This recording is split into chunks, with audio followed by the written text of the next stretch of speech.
Hojjettoonni Baankii Oromiyaa Distriiktii Adaamaa magaalaa Adaamaa fi naannawaa isheetti argaman sagantaa ashaaraa magariisaatiin biqiltuu gosa adda addaa dhaaban. Shuumii Badhaasoo gabaasa dabalataa qaba.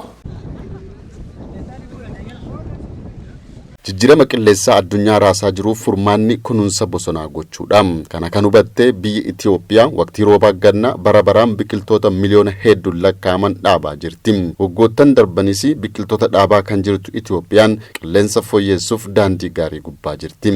Kaayyoo ashaaraa magariisaa kana galmaan ga'uufis Baankiin Oromiyaa dameewwan Adaamaa fi naannawaa ishii hojjettoota hirmaachisuun biqiltuu dhaabaniiru.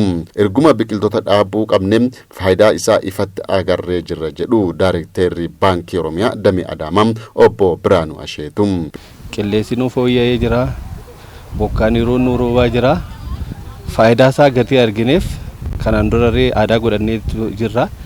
Waggaa 5 dura erga akka karooratti Green Legacy kana akka mootummaattis hojiin isaa jalqabame.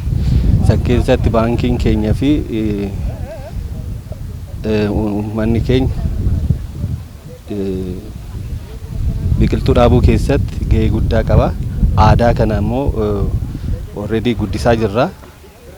Aadaa godhannee jirra. Barreen gaddaas barachaanus akkasumatti biqiltuuwwan 60 ta'u dhaabne baranas kanumarraan kan ka'e ijoollee dameewwan distriiktii Adaamaa jiran hundi isaanii jechuudha dhufanii biqiltuu kana dhaabaa jiru. Kanaan kan ka'e sababa kanaatiin dhaabaa jirra jechuudha. Biqiltoota dhaabanillee kunuunsaa jiraachuu himanii. Yeroo yeroodhaan bishaan obaasuun ta'uu danda'a, kotokkotuudhaan ta'uu danda'a.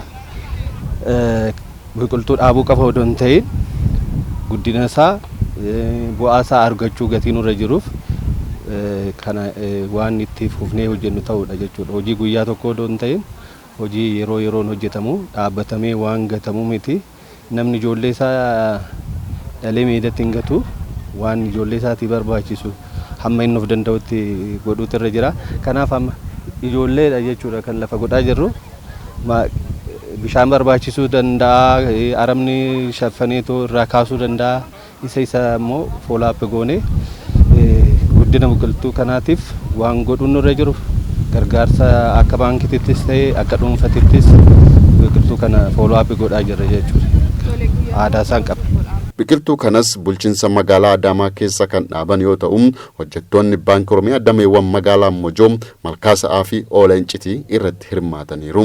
Biqiltuu dhaabuun kun waan qaama murtaadhaan yookiin immoo namoota murtaadhaan ta'uu qabu. Namoonni hedduunis irratti hirmaachuu dhaabbileen garaagaraattis irratti hirmaachuu danda'uu qabu. Maal faayidaan biqiltuun beekama hundaaf malee kanaaf akka baankittis tokkoffaa dhaabnee irraa lammatammoo irra deddeebinee hordofuu ilaaluutu nurraa eegama. Kunuunsinee biqiltuun kun yaada akka karoorfameef akka galma ga'uuf akka guddatee faayidaa irraa eegnu kan argachuudhaaf waan nurraa eegamu ni goona. Ani barreen gaddaallee naannuma kanarratti misoomsaa turre biqiltuu dhaabaa ture gara biqiltuu 30 dhaabe barreen gaddaallee as qofa oduun ta'in naannuma jiraadhutti illee biqiltuu dhadhaabama turre biqiltuu dhaabuun akkuma beekamu bu'aa baay'ee qaba. Guddina biyyattiitiifis ta'ee misooma biyyattii deeggarsuu keessatti shoora guddaa qaba. Kana jechuun faalama qilleensaa jijjiirama naannoo irratti illee bu'aa inni guddaa qaba waan ta'eef biqiltuu dhaabuun yeroo qofa eegne kan goonu oduun ta'in hojii yeroo hunda keenyaa ta'uu qaba jedhee yaada. Biqiltuu dhaabuun bu'aa lubbuu qabeeyyii hundaaf waan ta'eef hunda hirmaachisuu qaba jedhan hojjettoonni baankichaa. Roobni yeroo isaa eegee akka roobuuf akkasumas immoo qotee bulaan keenya yeroodhaan rooba gaarii argatee hojii gaarii firii gaarii argamsiisee bu'aa argamsiisan immoo industiriidhaaf dhiyeessuudhaaf roobni isa barbaachisaadha. Kanaaf balaa hir'ina roobaa kana hir'isuudhaaf arangoota ashaaraa kanarratti yookaan immoo ashaaraa magariisaa kanarratti argamne kan hojjechuun dirqama keenya waan ta'eef isa kanarratti hojii guddaa hojjechaa jira. Fuulduraaf illee kan hojjetamuu qabudha.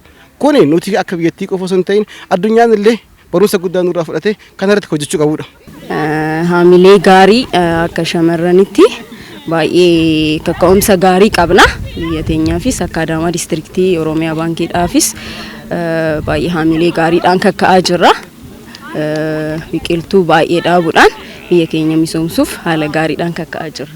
biyyi keenya akkuma beekamu biyya banaa guddataa jirtu. Biyyi guddataa jirtu tun ammoo yeroo baay'ee bu'uuri isii qonna. Qonni kun ammoo galma gahuudhaaf biqiltuun dirqama. Biqiltuun gaaf jiraate roobni roobaa, roobni gaaf roobee qotee bulaan waan barbaadu san sirriitti argachuu danda'a. Qotee bulaan ammoo eega sirriitti argate ammoo waan argate san biyyas taanaan baankis taanaan waan argate irraa gara baankiitti invest gochuu danda'a waan ta'eef nutis kana fayyadamuudhaan carraa kana fayyadamnee akkuma argaa jirtani hadha guyyaadhaa kana waggaadhaas akkanumatti dhaabaa turre waan ta'eef baay'ee itti gammanne baay'ee itti boonnes waan kanatti jechuudha. Bu'aan isaas wanti kun eegara irraa bu'aa gaariitu ture.